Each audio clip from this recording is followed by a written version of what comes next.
Moi, ce qui m'inquiète avec une partie de cette génération, c'est que pour moi, ils ne cherchent même pas à accéder à la réalité objective. On peut retrouver ça chez tout un tas de conspis, complotistes, QAnon et compagnie. Le truc, c'est que eux ne sont pas supportés au sens américain par un establishment, par des profs d'université, Ouais. c'est-à-dire des gens qui sont établis. Parce que c'est ça la grosse différence, c'est qu'il y en a, on peut officiellement dire c'est des gros dégénérés. Les autres, en fait, on leur donne un micro et on leur dit non, mais t'as raison, toi, t'es pour le bien, quoi, tu vois.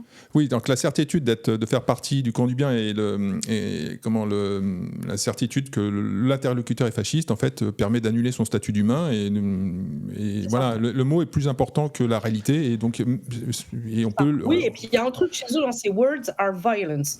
Et il y avait un article qui avait très, très intéressant qui avait été écrit en 2017 qui disait en gros why it is a bad idea to teach students that words are violence. Et effectivement, c'est un truc postmoderne, ça, cette idée qu'en gros, c'est le langage qui détermine la réalité.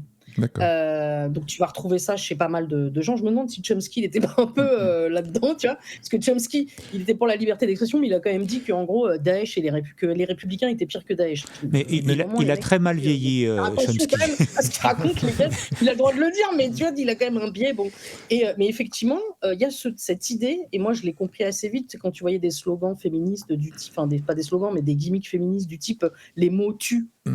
Où tu vois, si tu veux créer la langue inclusive, c'est par opposition au langage qu'on utilise tous les jours qui serait donc oppressif ou excluant, tu vois.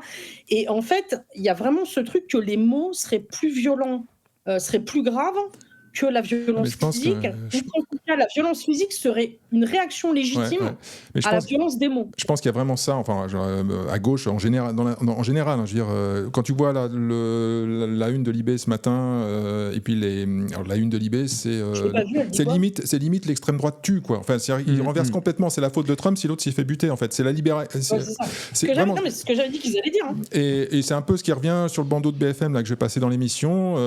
Est-ce que Trump a libéré la violence ? Enfin, en fait, une fois de plus, c'est l'inversion accusatoire. Ça a été dit sur BFM par Nathan Devers, ça a été dit par De Villepin que c'est la faute à Trump.